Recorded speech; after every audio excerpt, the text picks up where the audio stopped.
The Chinese President's Special Envoy Yang Jiechi continues with his visit to Africa.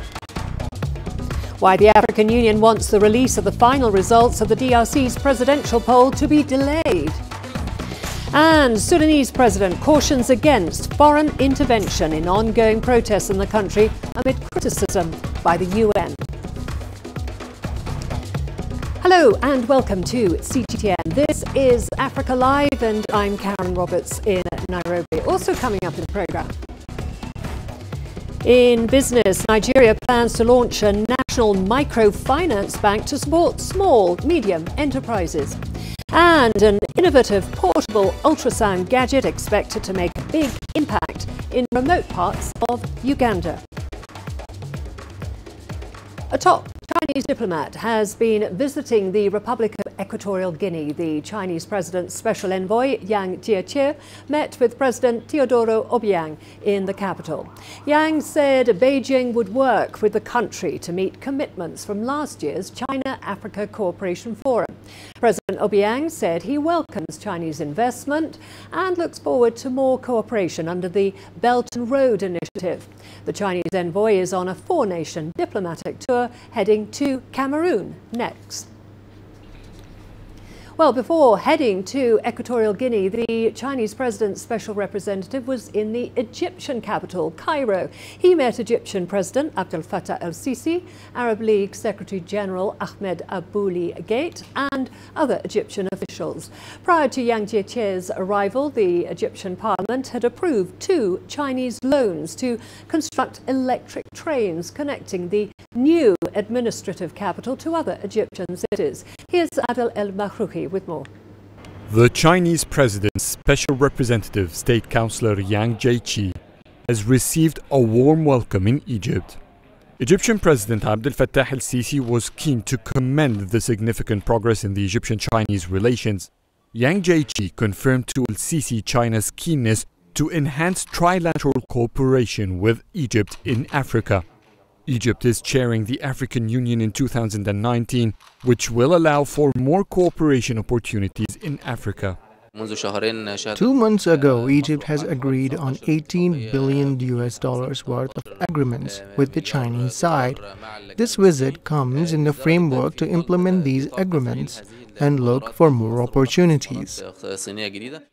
In his meeting with Egyptian Prime Minister Mustafa Madbouli, Yang affirmed China's keenness to advance cooperation with Egypt within the framework of the Belt and Road Initiative.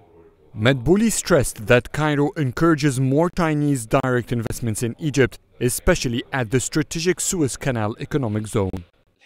We have seen great development in the Egyptian-Chinese relations that was evident on both the political and economic level. 6 presidential visits took place in the past years, and the countries have bolstered the cooperation domestically and regionally.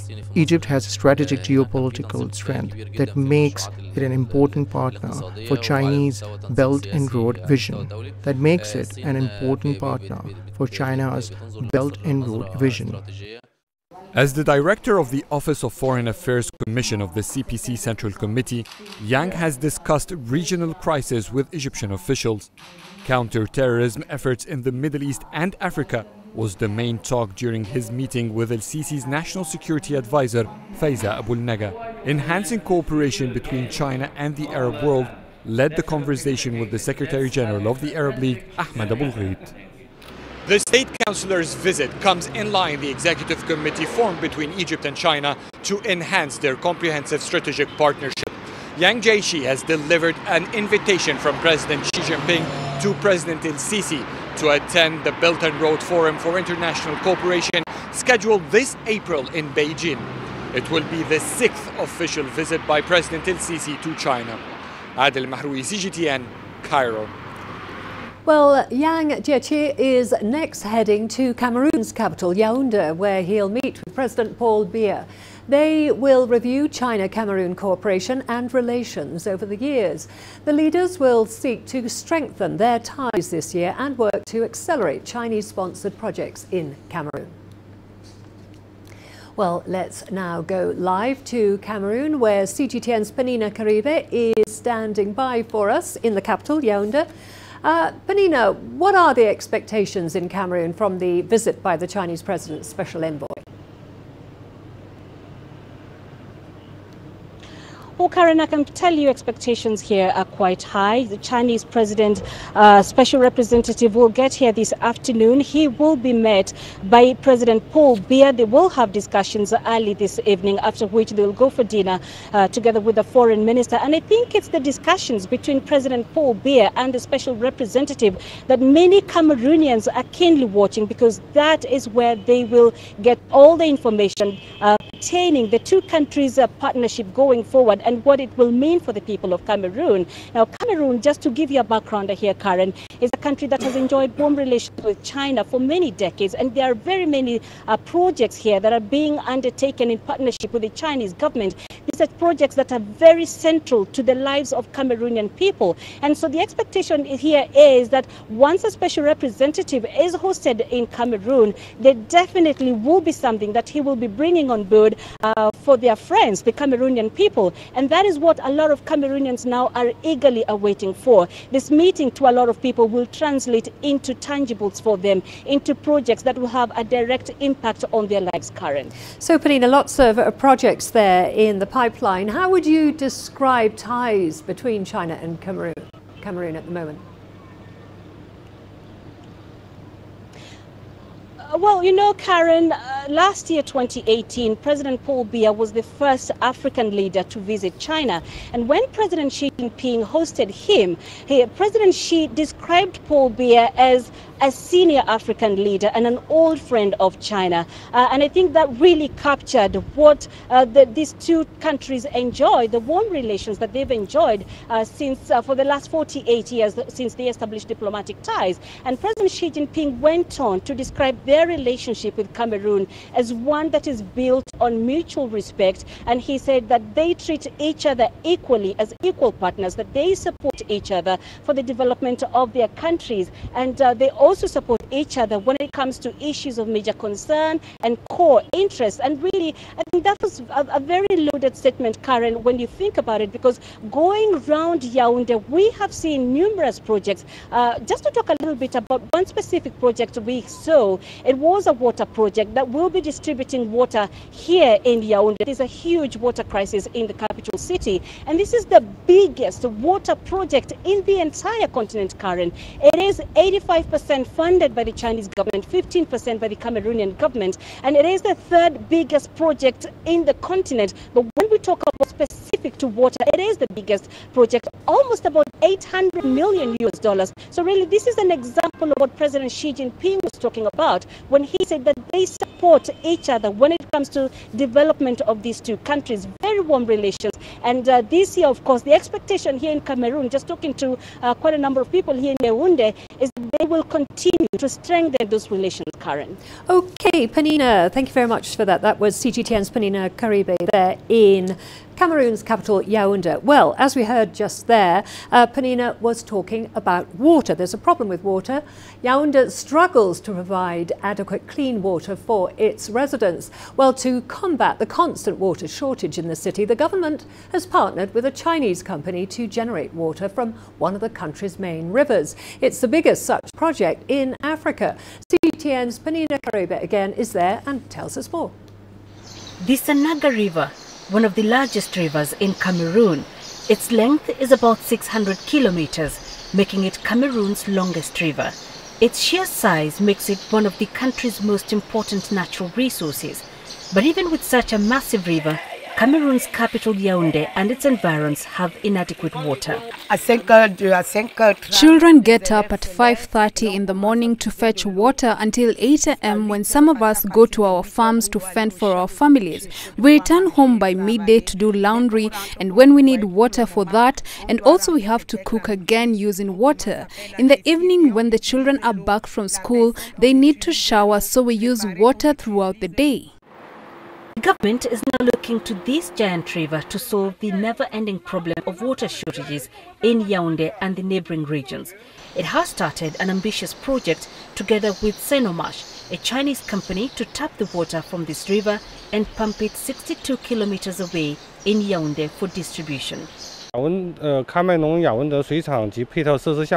project started in December 2016. Its main objective is to solve the water shortage problem in Yaoundé. It will provide 300,000 cubic meters of clean water to the 3 million people who live there. The current capacity for the water supply is 150,000 cubic meters, so when the project is complete, it will provide 450,000 cubic meters. As expected, the initial stage of this project involved the construction of a catchment area, and this particular section of the river was chosen due to the low water currents. But building this buffer zone took 4 months, pumping out 100,000 cubic meters of water. From here, the water is expected to flow 7 kilometers away to the treatment plant, which is still under construction, after which it is pumped to 2 more stations before eventually reaching the capital city. It is the biggest such project in Africa, costing around $800 million. So far, its impact on the ground is already being felt. We have provided 500 working opportunities for the locals, so we have eased the unemployment problem in this area. And the benefits of this mega project will be felt long after it is complete. It will attract more people into the area, like experts who will be there for maintenance in the various sites, others for administrative purposes. This will obviously lead to the flow of cash in the community, and the population will benefit from the project financially. This project will enhance a population boom in the area. The project is expected to end by November this year. Penina Karibe, CGTN in Yaoundé, Cameroon. Moving on to other news now, the African Union is asking the Democratic Republic of Congo to hold off releasing their election results. The AU says it has serious doubts over the results and will dispatch a high-level delegation to DR Congo to find a way out of the crisis. The expected runner-up, Martin Fayulu, has demanded a recount in his appeal. He's alleging fraud and citing evidence suggesting that he won by a landslide. However, although the situation on the ground has generally remained calm, it remains a big worry. To put it bluntly, serious doubts about the integrity of the results continue to persist in the minds of the Congolese and their brothers and friends around the world. Well, to get more on this, we are joined by CGTN's Chris Ochemringa. Chris, international pressure is building up against the DRC, releasing the final presidential poll results. Has there been any reaction to the African Union's appeal for a delay? And if not, what's the response likely to be, do you think? Well, there's been a lot of international pressure indeed. The DRC government hasn't issued any reaction. We have been trying to get in touch with them, but the Minister of Communication hasn't responded to our calls. And the situation right now is, I would say, tense. A number of people who are aware of what has happened by the African Union, the request to postpone the results, the announcement of the results, are saying, hey, the DRC is a sovereign country and the courts should go ahead and announce. They were set to announce, deliver the verdict today, the afternoon, but we have not heard any word from the court about whether they will respect the decision by the AU. There's no sign that they're going to announce today, so it looks like they are going to hold on until the delegation from the African Union comes over and talks to the president and other stakeholders about the situation in the DRC. And what's the latest you have on the appeal by Martin Fayulu? Is the presidential inauguration still on course for the 22nd of this month? Well, I spoke to a lawyer of Martin Fayulu, and he said that they haven't got any confirmation from the court that the verdict will be delivered today, so it's unlikely that it will happen. And people are very eagerly waiting to hear from the court because there are 3 likely outcomes. The court may order a vote recount or uphold the Electoral Commission's declaration that the Felix Tshisekedi was the winner, or cancel the election altogether and order a runoff. So people are very eagerly waiting to hear that. We don't know when it will be done, but for now, it's unlikely that it will happen today. Okay, thank you very much for that update. That was CGTN's Chris Ochamringa there for us in Kinshasa. Well, to get more perspective on this developing story, I'm terribly sorry we don't have our correspondent. We were going to move on to someone else. We'll try and get him a little bit later in the programme. Meanwhile, the United Nations has launched an investigation into a massacre that it says killed almost 900 people in the Democratic Republic of Congo in December. The clashes between the Banunu and the Batende communities led the Electoral Commission to postpone the elections in the Yumbi territory until March. Well, CGTN's Chris Ochamringa again, he has more. The UN Human Rights Office in the DRC says the ethnic clashes occurred between the 16th and 18th of December in 4 villages in Yumbi territory. At least 890 people are reported to have been killed and more than 400 houses burnt in the clashes. But the DRC government says it only recorded 100 deaths. The violence prompted the Congolese government to postpone the elections to March. The tribal clashes were over a long-standing rivalry between the Banunu and Batende communities over a disputed piece of land. The UN says 16,000 people fled from the villages to the neighboring Republic of Congo. In 2009, similar clashes forced 130,000 people to seek refuge in the Republic of Congo. Chris Ochamringa, CGTN, Kinshasa, Democratic Republic of Congo. Well, we can now return to CGTN's Giram Chala, who is in Addis Ababa for us to talk more about this situation, the unfolding situation in DRC. Giram, what prompted the African Union's decision to ask the DRC to delay the announcement of the final presidential polls? So, most of the time, throughout history, you can say, since DRC got its independence, the security situation of the country is a worrying factor for the African Union, for the then Organization of African Unity, if you like. Now, after the elections, peaceful transition of power may not be achieved. That's the assessment that the African Union has made, also SADC and other regional communities.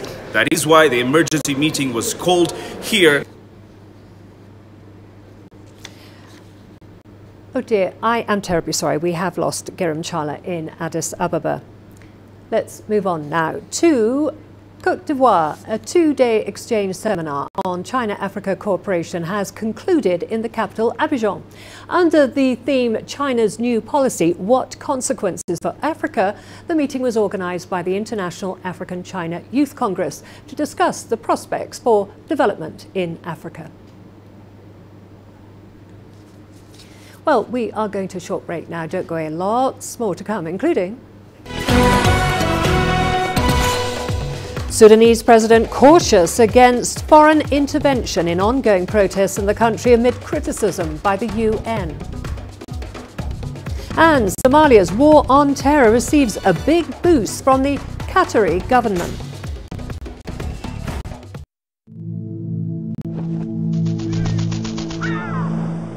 How will your world change today?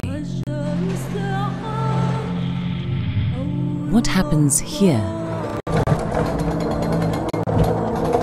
What happens there? Or what you make happen for yourself? If it matters to you, it matters to us too. Your stories are the stories that need to be told. Africa Live. Find your voice.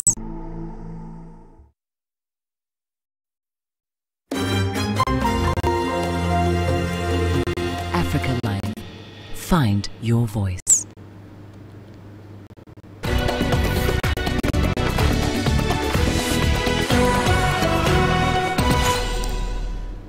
In Sudan, President Al-Bashir says the only way to make political changes in the government is through a free and fair election. He also cautioned against foreign intervention. in the ongoing protests in the country. He was addressing a mass rally in the city of Nyala in South Darfur State. Bashir also commended efforts by neighbouring countries to support Sudan after the eruption of unrest. Deadly protests have rocked the country since December the 19th after a government decision to triple the price of bread. The government in Khartoum does not change, not by demonstrations, not by someone coming from abroad. Who changes the government is Sudanese people, and one way is the way of the election ballots. Any person or political force that has a desire, we have no objection. If in the government or opposition, the referee between us and the election ballot boxes remains. Meanwhile, the United Nations Security Council has criticised Sudan's security forces' response to the protests. At a Security Council meeting on Sudan's sanctions, Britain, France and the United States raised their concerns, prompting objections from the Russian and the Sudanese delegations. Our UN correspondent Li Ling Tan reports now from New York. While the agenda of Thursday's Security Council meeting was on Sudan sanctions, December's deadly protests took much of the spotlight. Several Western members of the Council called on Sudan's government to exercise restraint, respect the rights of demonstrators and investigate the deaths of at least 24 people. The United States pressed for an investigation and accountability. The UK said the Sudanese government's use of lethal force and arbitrary detentions in response to peaceful protests is unacceptable and should stop, and that the Sudanese government's use of tear gas and violence within hospitals was appalling. Demonstrations in Sudan originally started over a government move to cut bread subsidies, but have since evolved into an anti-government protest against the rule of Omar Al-Bashir. Sudan's ambassador to the United Nations, Omar Dahab Fadi Mohammed, objected to talk of the protests at the Security Council meeting on sanctions, suggesting it was off-topic. Russia agreed, adding that the demonstrations were an internal issue and not under Security Council purview. As for sanctions, the UN said the Sudanese government has continued to violate the arms embargo by transferring military equipment into Darfur without Security Council pre-approval, nor, according to the UN report, has it implemented travel bans and asset freezes on 4 sanctioned individuals. Armed groups had also violated UN sanctions per the UN assessment. Now, on the security front, there was consensus that the overall security situation has been improving, although the resurgence of clashes in Jabal Mara last year between government forces and the Sudan Liberation Army of Abdul Wahid had worsened the humanitarian situation and raised concerns about human rights abuses. Sexual violence against women factored in heavily during this Security Council session as well. The United Nations envoy for sexual violence in conflict, Pramila Patten, who recently visited Sudan, told the Council that conflict-related sexual violence remains a security challenge for women and girls. And Peru's Ambassador Gustavo Metza Cuadra suggested that sexual violence be an independent listing criterion for sanctions as well, a move that France welcomed. Li Ling Tan, CGTN, New York. In Zimbabwe, police maintained a heavy presence in Harare as workers returned to work after a 3-day stay-at-home protest. The demonstrations turned violent, leading to a loss of life, damage to property and looting of shops. CGTN's Farai Mwakatuya tells us more. Public transport is operating again. Some shops have reopened, but it's not yet business as usual. There have been no customers yet through the doors of this vehicle spares shop, which is counting the costs of the shutdown. The 3 days we have spent at home have drawn us back to square one. I can't even quantify how much we have lost. It has virtually killed our business. Analysts estimate the entire economy has lost over $250 million, a deficit it can ill afford as it battles a series of shortages, including fuel, which, despite the increase that sparked the protests, remains scarce. The fuel crisis won't go away overnight because it's a widespread problem. I think the solution is just to dollarize. There is exchange rate distortions with the bond note, so it's better to dollarize and then prices will stabilize. Government has resisted calls to scrap the bond note and insists its value is equal to the greenback. It's awarded public servants a 23% allowance to mitigate the impact of the fuel price increase and general rise in the cost of living. President Emmerson Mnangagwa is on a 5-country tour to drum up support to prop up the ailing economy, but his bid may have been dealt a telling blow. There is a growing feeling that solutions lie in political dialogue. I think the past 36 hours has proved all and sundry that ZANU-PF cannot march alone. ZANU-PF cannot try to experiment with livelihoods, because at the end of the day there are genuine concerns by citizens which goes beyond political outfits, which needs to be ironed out, and this can only be done with unit of purpose. This can only be done by setting aside the party political idiosyncrasies. But entrenched differences which have seen the ruling party pin the blame for Monday's violence on the opposition MDC could scupper any meeting of the minds. If the two parties fail to find each other, then just like the motorists in this queue, Zimbabwe may have a long wait before things start to get better. Farai Mwakutuya, CGTN, Harare, Zimbabwe. On to Somalia now, and the country's army has received a major boost in its fight against terrorism. The army received a fleet of armoured trucks from Qatar as it plans to push out the terror group from its last remaining strongholds. Abdulaziz Billo has more now from Mogadishu. These armoured trucks are expected to give Somali forces an upper hand in the fight against militant groups. The Qatari government donated the trucks to the Ministry of Defence as Mogadishu plans to take over security responsibility from the African Union forces next year. We've spent a lot of time training our forces but lacked equipment and logistics to offer them. Today's donation is a positive start to empowering our national army. Al-Shabaab has limited the movement of troops in areas outside major cities by using improvised explosive devices and other roadside bombs to destroy military convoys. In December, 2 senior army commanders were killed when a roadside bomb hit their pickup truck south of Mogadishu. Somalia says decades-long sanctions has frustrated its ability to strengthen its forces, unlike the better-paid and well-funded African Union force. Experts say IEDs inflict colossal damage on both military and civilian population. Al-Shabaab has also targeted the African Union troops using IEDs along the main supply route. This is a threat that is here to live. This is a threat that is being effectively utilized by the enemy. And so we must go after it and defeat it. And once we defeat it, they will run out of ideas, and for the time being, before they even develop other new ones, we'll have defeated them. Authorities have beefed up security in major Somali cities after Al-Shabaab launched a brazen attack on a high-end hotel in Nairobi. Tuesday's attack came 3 years after the group overran an army base, killing scores of Kenyan soldiers in El Ade near the border with Kenya. It's time to eliminate the extremist group operating in the country. For long they have inflicted pain and suffering to civilians, but we no longer tolerate them. We hope to have good news for the Somali public very soon, as we plan to wrestle control of the remaining areas it controls. An offensive to flush out the militant group in parts of southern Somalia is already underway.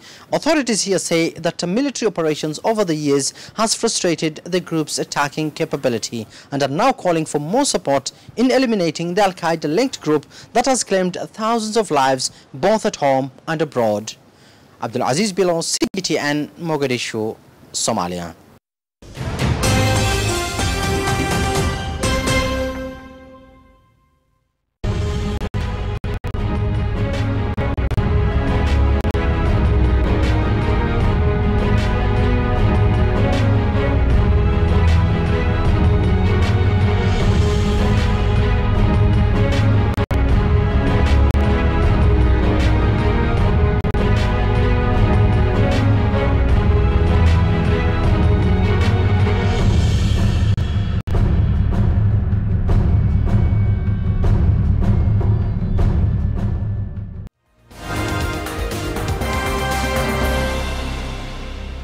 recap of our top stories now. A top Chinese diplomat has been visiting the Republic of Equatorial Guinea.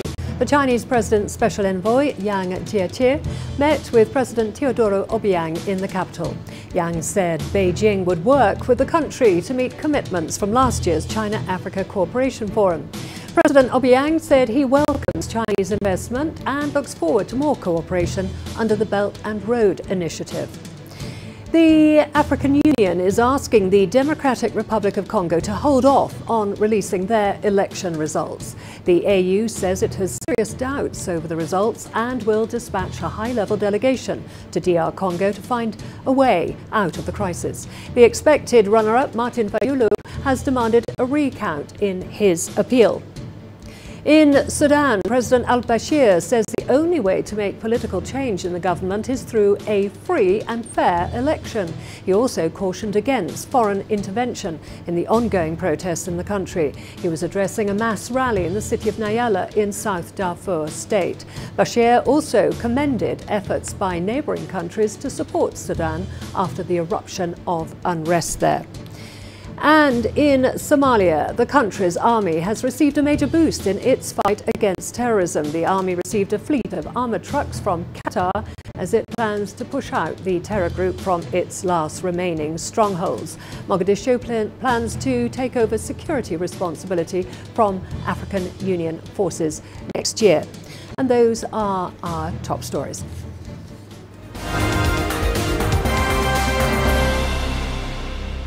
Well, we are going to a short break now. We've got all the business news coming up, including Nigeria plans to launch a national microfinance bank to support small, medium enterprises. And the South African rand falls against the dollar after the central bank keeps interest rates unchanged. Africa is the nexus of enterprise, and global business will tell you why it matters. From the mega investment projects to multi-billion-dollar mergers and acquisitions. Africa today collects, just in terms of revenues from taxes alone, $545 billion a year. If you take 10% of that and you devote it to the energy sector, problem solved. All this on Global Business, weekdays at this time on CGTN.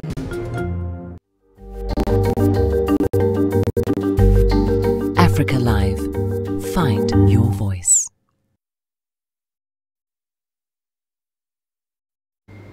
The Central Bank of Nigeria has announced that it will establish a microfinance bank to promote access to credit finance for small, medium enterprises and other groups. The lender's governor, Godwin Emefiele, said the new bank will be technology-driven and will operate in 774 local government areas. Following the launch of a national financial inclusion strategy in 2012, Emefiele said the federal government set a target to achieve a 20% financial exclusion rate in Nigeria by 2020. In the latest survey on access to financial services, about 36.8% of eligible Nigerian adults do not have access. South Africa's rand fell against the dollar on Thursday after the central bank left interest rates unchanged. Stocks closed lower, led by a slump in retailers after poor sales updates from Mr Price, Woolworths and Truworths. South Africa's central bank kept its benchmark repo rate unchanged at 6.75% as expected, saying that it had noted an improved outlook on inflation. Analysts said the Reserve Bank's inflation outlook has reduced the likelihood of future increases in interest rates, putting pressure on the rand. In fixed income, the yield on the benchmark government bond due in 2026 added 2 basis points to 8.8%. Well, still in the country, top officials of South Africa's logistics entity, Transnet, have been updating investors and stakeholders about its financial status. The business remains under pressure with numerous conversations and legal actions underway. The firm has also issued summons to former top executives implicated in financial mismanagement. Here's Angelo Coppola with the details. Transnet got a new board in May last year. It's been a tough 7 months since, as they began uncovering a range of governance failures, fraud and corruption on a grand scale. One would not be exaggerating if one was to say what we found in the organization was nothing short of a horror movie. Things that you thought would not happen in this country and in a state-owned company. The board and management have indicated that a turnaround strategy will be developed, but wouldn't be drawn on a timeline. Business community, there should be, good news. I think we are going to see a much more cooperative Transnet going forward, willing to sit down with the private sector, looking at where we can cooperate. The business is in a tough financial position. Its debt book has ballooned to over $42 billion. Despite this, there has been some growth. We have actually seen some growth on the revenue numbers and on our EBITDA. And we still remain, I think one of the key things is that Transnet remains a very strong cash generative unit. And in the SOC space, I think it's still one of the lights that we keep shining and we keep focusing on to make sure that we don't want to be extending our arms to be borrowing more than we need. Transnet are pursuing civil action in several areas, including filing papers against at least 4 ex-employees, including 2 previous CEOs, the head of procurement, and 1 divisional senior executive. Some of the key architects of state capture had effectively turned Transnet into a piggy bank. In our view, many of these executives responsible for running Transnet went to the office every day, primarily to loot. Transnet management and the board are taking the time to look at the operations to find out how deep-rooted the corruption actually goes. They haven't got to the bottom of it yet. I'm Angelo Coppola for CGTN in Johannesburg, South Africa. Moving to Côte d'Ivoire, a 2-day exchange seminar on China-Africa cooperation has concluded in the capital Abidjan under the theme China's New Policy, What Consequences for Africa? The meeting was organized by the International African-China Youth Congress to discuss the prospects for development in Africa. Chinese specialists and local government authorities gathered to discuss strategies for development through the Belt and Road Initiative in Africa. This is also set to boost trade with European ports and lead to a reduction of the tariffs and non-tariff barriers associated with the development of interregional transport. Under the Belt and Road Initiative, the political sector will be connected from one country to another. Infrastructure will be connected from one country to another. We are also talking about a commercial connection. In other words, an intensification of trade. The emphasis is also placed on the connection of funding because of all infrastructure or industrial projects. The issue of funding is a crucial one. This will see the emergence of a less fragmented African market, thus creating opportunities for big and small businesses on the continent. I think that the new Belt and Road Initiative will bring a lot to the African continent.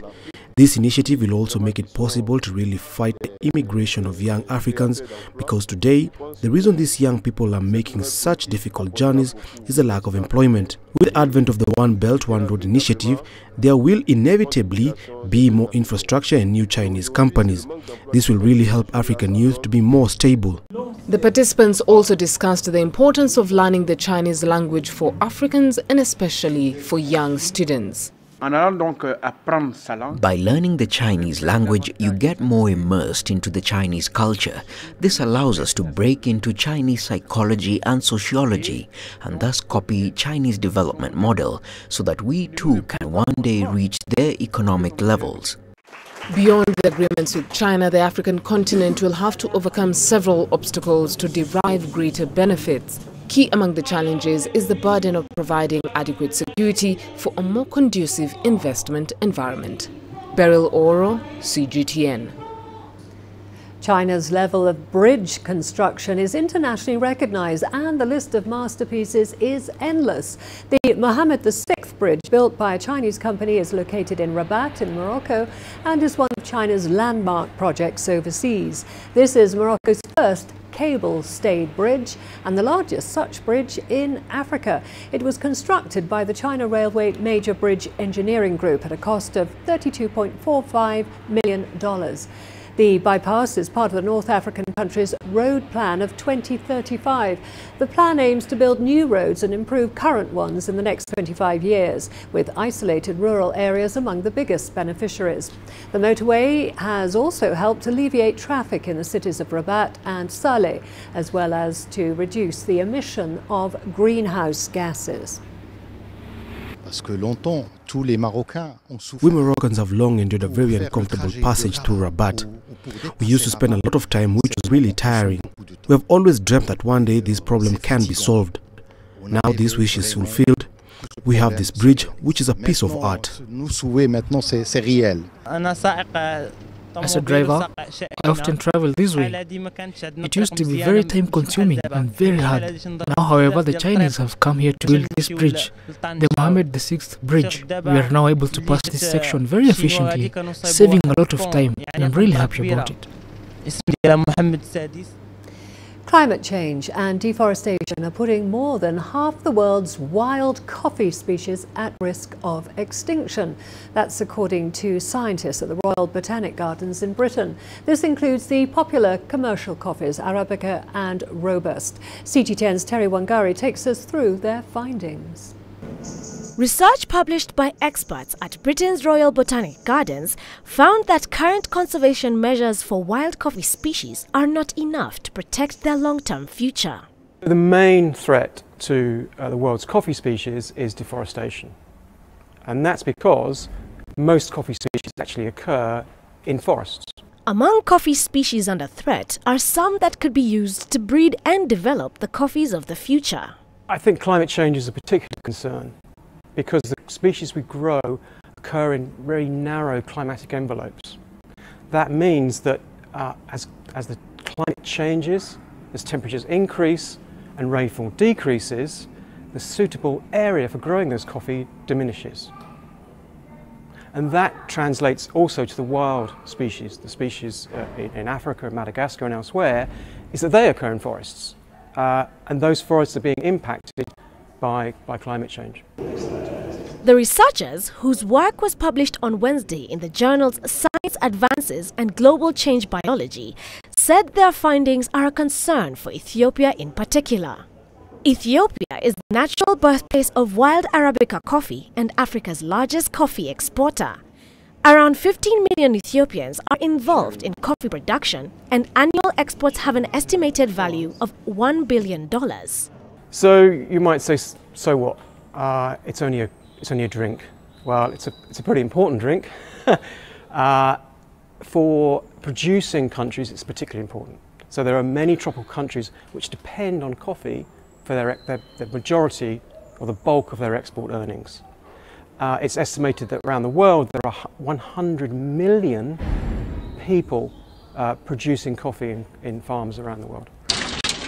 But on the flip side, the RBG team went in search of the highland coffee of Sierra Leone, fabled for its flavor in the late 19th century. They described it as lost coffee after no confirmed sightings since the 1950s. The team eventually rediscovered the plant in a highland location in good numbers and are now in the process of cultivating cuttings. This is a long-term issue, but if we don't start thinking about it now, we don't start preserving wild species, our options in the future will rapidly diminish. And we don't want to be in the situation where we find ourselves requiring some wild plant or some wild genes, only to find that actually it's extinct in the wild. According to the team's research, up to 60% of the land used for Ethiopia's coffee production could become unsuitable for use by the end of the century. But highland coffee in Sierra Leone could become a new crop species for the future if proper action is taken to curb climate change. Terry Wangari, CGTN. Well, we are going to a short break now. Don't go away. Lots more to come, including an innovative portable ultrasound gadget expected to make a big impact in remote parts of Uganda. The greatest journeys, the greatest sights, the greatest adventures. Here in Panata, this weir allows the locals to walk on water. We're far more than just TV news. We're your passport to the wonders of Africa. To bring you stories of struggle, survival and hope.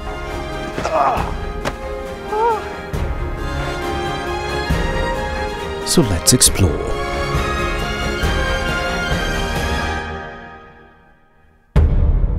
CGTN. See the difference.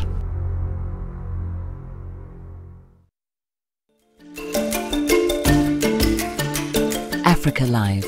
Find your voice.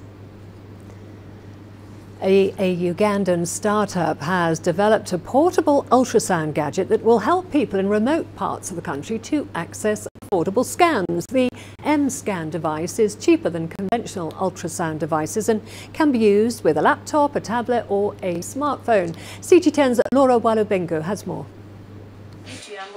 The portable ultrasound device having a major impact on health facilities in remote parts of Uganda.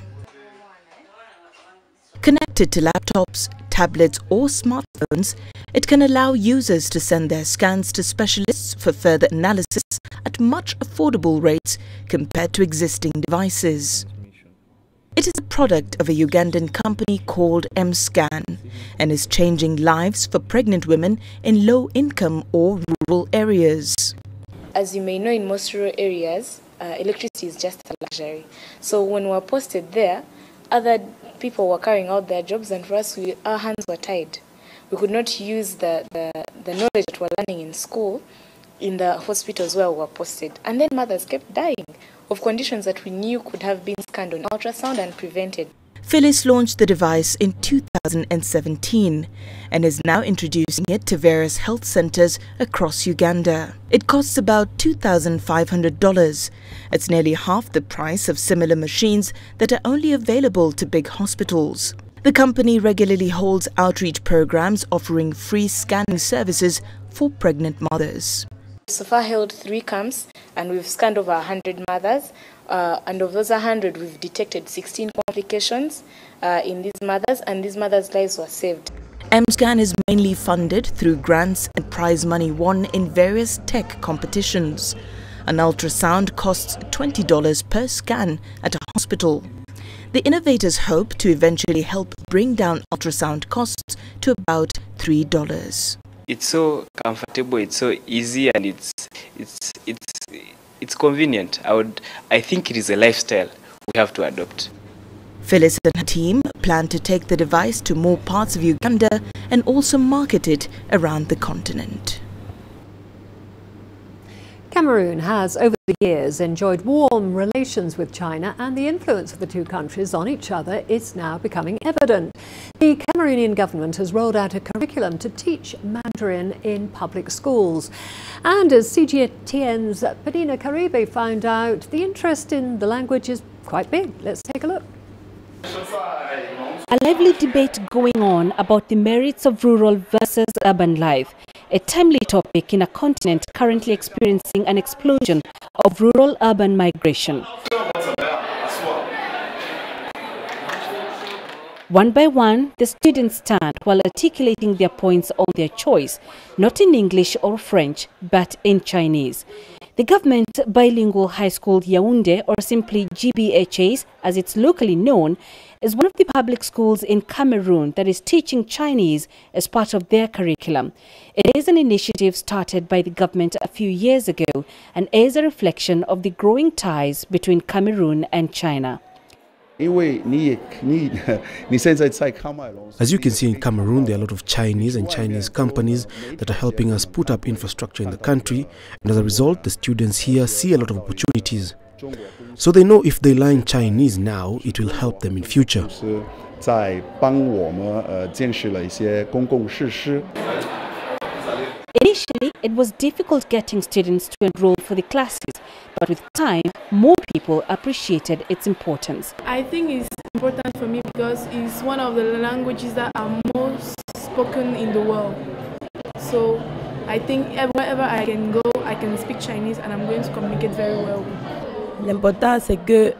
It is important because Cameroon has good relations with China, and I'd like this relationship to grow so that when we learn Chinese, I can work as an interpreter. Learning Chinese will help enhance economic cooperation between Cameroon and China. Its popularity has increased over the years to a point the school has started weekend lessons for parents and other teachers willing to learn the basics of Mandarin. The students also participate in an annual contest where the winner gets a scholarship to further their studies in China. It's not every day you walk into a school in Africa and find a class ongoing in Chinese. But here in Cameroon, this is an initiative that is well off the ground. And for these students, the sky is the limit. My ambition in life is to become an international doctor. But the school is also facing some challenges. Right now you can see the students are interested in learning Mandarin, but they don't have enough textbooks. And as you can see, the condition of the school, we don't have power. We also wish we could have a library and get more textbooks and other facilities. And despite the challenges, the zeal and enthusiasm of the students to succeed is evident. Penina Karibe, CGTN, in Yaoundé, Cameroon. Well, we are going to a break now. We've got all the sports news coming up, including defending champions of the CAF Champions League, Espérance Sportive de Tunis eye victory in their first home game. Africa, where champions are made, records are broken, legends are born. We're there for every goal, for every knockout, for every step of the way. Match Point, only on CGTN.